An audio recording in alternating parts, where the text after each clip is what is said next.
Radio खिड़की, थोड़ी हवा ने दो थोड़ी आवाजें।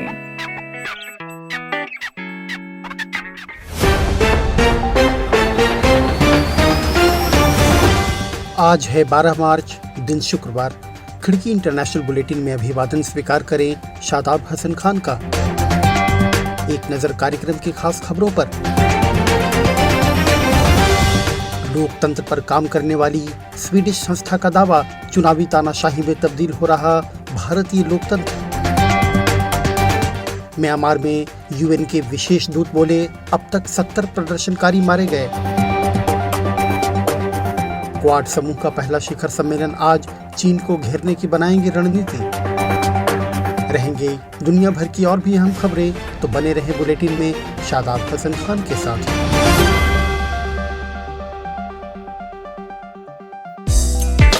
आप सुन रहे हैं खिड़की इंटरनेशनल बुलेटिन, अंतर्राष्ट्रीय खबरों पर विश्वसनीय आवाजें। आइए शुरुआत करते हैं आज की पहली खबर से। स्वीडन के एक संस्थान वैराइटीज ऑफ डेमोक्रेसी वीडैम ने अपनी एक हालिया रिपोर्ट में कहा है कि दुनिया का सबसे बड़ा लोकतंत्र अब एक इलेक्टोरल ऑटोक्रेसी यानी चुनाव आधारित तानाशाही में बदल गया है। संस्थान के मुताबिक भारत में नरेंद्र मोदी सरकार के सत्तारूढ़ होने के बाद से मीडिया, अकादमिक क्षेत्र और सिविल सोसाइटी की आज़ादी पर लगाए गए अंकुश और असहमतियों को दबाने के सरकार के रवैये से जुड़े आंकड़ों के अध्ययन के आधार पर वह इस निष्कर्ष पर पहुंचा है। एक रिपोर्ट सुनते हैं हमारे सहयोगी रोहित जोशी से। दुनिया भर में अलग अलग तरह की लोकतांत्रिक शासन प्रणालियों का अध्ययन करने वाले स्वीडन बेस्ड एक संस्थान वैराइटीज ऑफ डेमोक्रेसी यानी वीडैम ने अपने एक हालिया एनालिटिकल रिसर्च प्रोजेक्ट के हवाले से कहा है कि दुनिया का सबसे बड़ा लोकतंत्र भारत अब एक इलेक्टोरल ऑटोक्रेसी यानी चुनाव आधारित तानाशाही में बदल गया है। इस संस्थान ने बुधवार को स्वीडन के डेप्यूटी फॉरेन मिनिस्टर रॉबर्ट राइटबर्ग की मौजूदगी में अपनी इस रिपोर्ट को रिलीज किया, जिसमें कई किस्म के पैरामीटर्स के आंकड़ों के विश्लेषण के आधार पर दुनिया भर के देशों में लोकतंत्र के हालात का अध्ययन किया गया है। वीडैम की इस रिपोर्ट में कहा गया है कि भारत के लोकतंत्र से तानाशाही की ओर बढ़ने की प्रक्रिया मोटे तौर पर पिछले 10 सालों में कई देशों में आए एक खास तरह के पैटर्न की तीसरी लहर के क्रम में ही है, जहां धीरे धीरे पहले मीडिया, अकादमिक क्षेत्र और सिविल सोसाइटी की आजादी को छीना जाता है और फिर यह सिलसिला बढ़ता चला जाता है।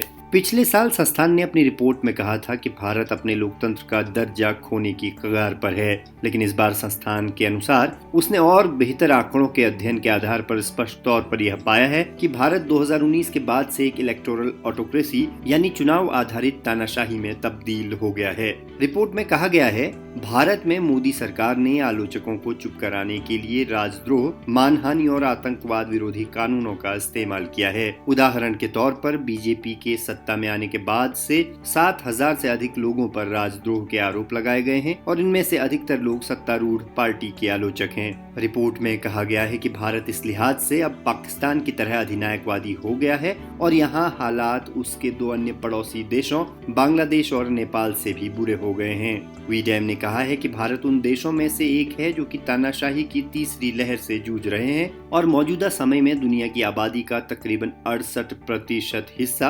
अधिनायकवादी सत्ताओं के मातहत जीवन जी रहा है। इसके चलते इस साल की रिपोर्ट को संस्थान ने ऑटोक्रेटाइजेशन टर्न्स वायरल यानी वायरल हो रहा अधिनायकवाद नाम दिया है। रिपोर्ट में कहा गया है, पिछले 10 सालों में लोकतांत्रीकरण की ओर बढ़ रहे देशों की तादाद आधा घटकर महज 16 तक आ गई है और कुल वैश्विक जनसंख्या की 4% आबादी ही ऐसे देशों में रहती है। इस रिपोर्ट में भारत के साथ ही G20 देशों में शुमार ब्राजील और तुर्की जैसे देशों को भी 10 सबसे बड़े ऐसे देशों में शामिल किया गया है जहां लोकतंत्र का तेजी से ह्रास हुआ है। हालांकि भारत सरकार इस तरह की रिपोर्टों और वैश्विक स्तर पर अपनी आलोचना को अंतर्राष्ट्रीय साजिश का हिस्सा मानती आई है। बीते दिनों में भारत में चल रहे किसान आंदोलन के समर्थन में मशहूर गायिका रिहाना और पर्यावरण कार्यकर्ता ग्रेटा थनबर्ग की भारत सरकार की आलोचनाओं को सरकार ने भारत की छवि खराब करने की साजिश का हिस्सा बताया था। पिछले दिनों ब्रिटिश संसद में भारत के किसान आंदोलन और भारत सरकार के रवैये पर हुई चर्चा के बाद भारत ने इसे उसके आंतरिक मामलों पर विदेशी हस्तक्षेप का आरोप लगाते हुए नाराजगी जताई थी। साथ ही इस सिलसिले में ब्रिटिश उच्चायुक्त को तलब भी किया गया था। रिपोर्ट सुना रहे थे रोहित जोशी। यह कार्यक्रम आप खिड़की.com के साथ ही खिड़की के YouTube चैनल, फेसबुक पेज और व्हाट्सएप ग्रुप में भी सुन रहे हैं और मैं हूं शादाब हसन खान। इस बीच कोविड-19 के टीके के इजाद होने के दुनिया भर में असमानता की खाई जिस तरह और उभर कर सामने आई है, उसके खिलाफ आवाज़ें उठ रही हैं। इसी क्रम में institute for new economic thinking के commission on global economic transformation का साझे तौर पर नेतृत्व कर रहे नोबेल पुरस्कार से नवाजे गए अर्थशास्त्री जोसेफ स्टिल्गिज़ और माइकल स्पेंस ने आवाज़ उठाई है। कमीशन की एक नई अंतरिम रिपोर्ट में दोनों अर्थशास्त्रियों ने कहा है कि गरीब देशों को कोरोना वायरस महामारी के गहरे प्रभाव से उबारने के लिए तुरंत कार्रवाई करने की ज़रूरत है। उन्होंने सुझाव दिया है कि वैक्सीन के वितरण में समानता, कर्ज माफी और नकदी की कमी से जूझ रहे देशों के लिए राजकोषीय संसाधनों को बढ़ाने के उपायों को अपनाना होगा। स्पेंस ने इस रिपोर्ट में कहा है, असाधारण समय में असाधारण कदम उठाने की ज़रूरत होती है। अगर सख्त कदम नहीं उठाए गए तो विकासशील देशों की विकास की उपलब्धियां अपने ट्रैक से उतरकर सालों और हो सकता है कि दशकों पीछे चली जाएं। वैश्विक अर्थव्यवस्था के आपस में एक दूसरे से जुड़ाव वाले चरित्र को उजागर करते हुए इस रिपोर्ट में अमीर देशों से अपील की गई है कि वे बौद्धिक संपदा के संरक्षण से जुड़े प्रावधानों को कोविड-19 से जुड़े उपचार, जांचों और वैक्सीन उत्पादन से जुड़े उत्पादों के संबंध में या तो कुछ वक्त के लिए निरस्त कर दें या फिर उनमें सुधार करें।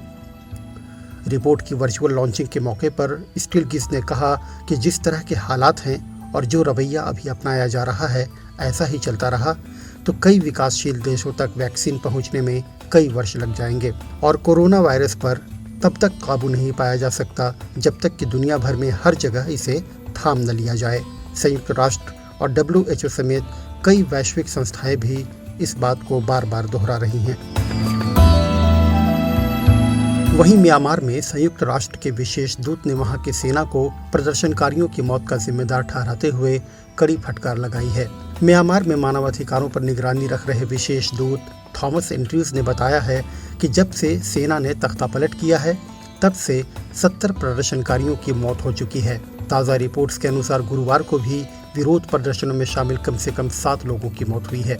उन्होंने अपनी जांच रिपोर्ट में सेना की ओर से इंसानियत के खिलाफ किए अपराधों का हवाला दिया है, जिनमें हत्या, उत्पीड़न और यातना देने जैसे गंभीर मामले हैं।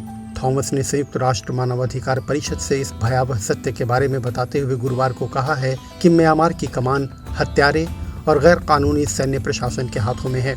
थॉमस के मुताबिक मारे गए लोगों में आधे से ज्यादा तो 25 साल से कम उम्र के हैं। साथ ही तख्ता पलट के बाद से 2000 से ज्यादा लोग गैर कानूनी तौर पर हिरासत में हैं और हिंसा लगातार बढ़ती जा रही है। उन्होंने कहा कि वहां जारी दमन के वीडियो काफी तादाद में मौजूद हैं। वहीं म्यांमार के सैन्य शासकों ने अपदस्थ नेता आंग सान सू की पर सरकार में रहते हुए अवैध तरीके से कुछ गोल्ड और 6 लाख अमेरिकी डॉलर स्वीकार करने का आरोप लगाया है। म्यांमार की सेना की ओर से सू की पर लगाया गया यह अब तक का सबसे गंभीर आरोप है। सेना ने यह दावा भी किया है कि उन्होंने इस सूचना की पुष्टि की है कि सू की ने ये पैसे स्वीकार किए थे। गुरुवार को कुछ सैन्य शासकों ने इस बारे में एक प्रेस वार्ता की जिसमें उन्होंने आरोप लगाया। हालांकि इन आरोपों के साथ किसी तरह का सबूत उन्होंने पेश नहीं किया। दूसरी तरफ संयुक्त राष्ट्र सुरक्षा परिषद ने म्यांमार में शांतिपूर्ण तरीके से प्रदर्शन कर रहे प्रदर्शनकारियों के खिलाफ हिंसा की कड़ी निंदा की है। इसके साथ परिषद ने सेना से संयम बरतने का आह्वान किया है। संस्था ने सर्वसम्मति से दक्षिण पूर्वी एशियाई देश में लोकतांत्रिक तरीके से सत्ता के हस्तांतरण और हिरासत में लिए गए नेताओं को तत्काल रिहा करने की बात दोहराई। दूसरी तरफ ब्रिटेन म्यांमार की सेना के खिलाफ नए प्रतिबंध लगाने पर विचार करने को तैयार है। यह जानकारी ब्रिटेन के विदेश मंत्री डोमिनिक रॉब ने ट्वीट कर दी है। उन्होंने ट्वीट कर कहा कि म्यांमार की सेना के कमांडर इन चीफ के परिवार और व्यापार हितों को लक्षित करने वाले अमेरिकी प्रतिबंधों का स्वागत है। उन्होंने कहा, ब्रिटेन अतिरिक्त प्रतिबंधों को लगाने पर विचार कर रहा है। हम स्पष्ट हैं कि शासन को शक्ति के दुरुपयोग और मानव अधिकारों के उल्लंघन की अनुमति नहीं दी जानी चाहिए।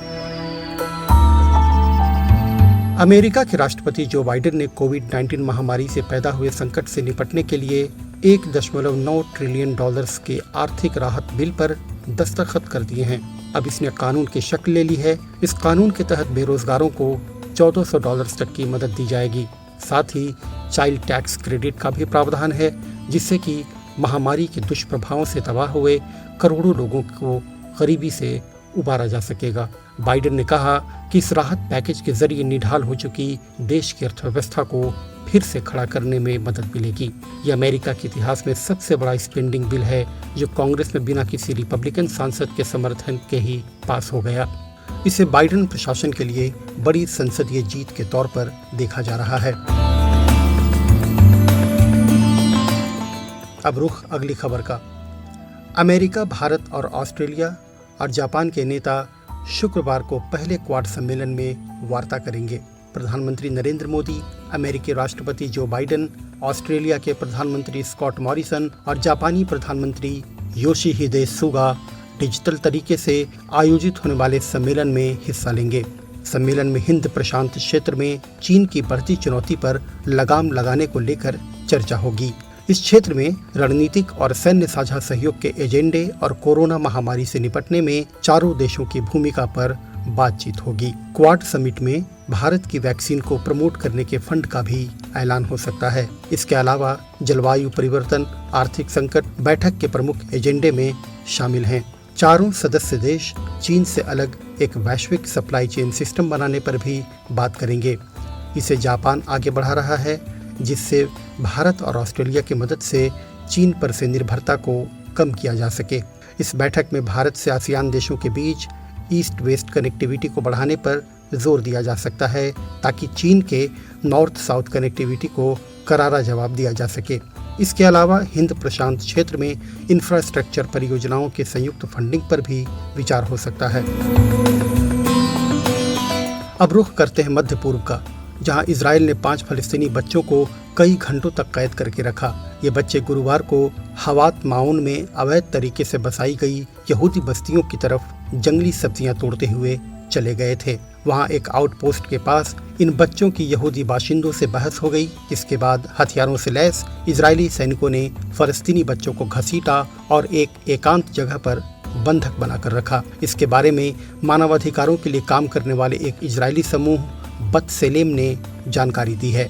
उसने एक वीडियो जारी किया जिसमें हेब्रॉन हिल्स के पास इजरायली सैनिक उन मासूमों को पशुओं की तरह घसीट कर ले जाते देखे जा सकते हैं। यह आउटपोस्ट मसाफिर याता के बिल्कुल नज़दीक है, जहां फलस्तीनियों के छोटे गांव हैं। इजराइल के सेटलर्स और सैनिक अक्सर इस इलाके में फलस्तीनियों पर हमला करते रहते हैं। अब चलते चलते एक और खबर पर नजर। अमेरिका में हैकरों के ग्रुप के सिलिकॉन वैली में स्थित स्टार्टअप वेरकाडा के विशाल सिक्योरिटी कैमरा डेटा को हैक करने का मामला सामने आया है। इस हैकिंग की वजह से अस्पतालों, कंपनियों, पुलिस विभाग, जेल और स्कूलों में लगाए गए 1.5 लाख सिक्योरिटी कैमरा की लाइव फीड तक हैकरों की पहुंच हो गई। जिन कंपनियों के कैमरा डेटा लीक हुए हैं उनमें कार बनाने वाली कंपनी टेस्ला और सॉफ्टवेयर प्रोवाइडर क्लाउडफ्लेयर भी शामिल हैं। यही नहीं, हैकरों की महिलाओं के अस्पतालों के अंदर तस्वीरों और खुद वेरकाडा के कार्यालयों के सीसीटीवी फुटेज तक पहुंच हो गई। कई कैमरे चेहरे को पहचानने की तकनीक का इस्तेमाल करते हैं। इनका भी डेटा हैकरों के हाथ लगा है। तो दोस्तों, आज के बुलेटिन में इतना ही। ये बुलेटिन आपको कैसा लगा इस बारे में ज़रूर कमेंट करें। आप जिस भी प्लेटफॉर्म पर खिड़की को सुन रहे हैं, लाइक और शेयर करना ना भूलें। खिड़की के यूट्यूब चैनल को भी सब्सक्राइब करें और बेल आइकन टैप कर लें ताकि हर अपडेट आपको मिलती रहे। अभी के लिए शायद आपको दीजिए अनुमति। कल फिर होगी मुलाकात। आप जहां चाहें हमें सुन सकते हैं, खिड़की.com के साथ ही खिड़की के यूट्यूब चैनल और फेसबुक पेज पर भी। नमस्कार।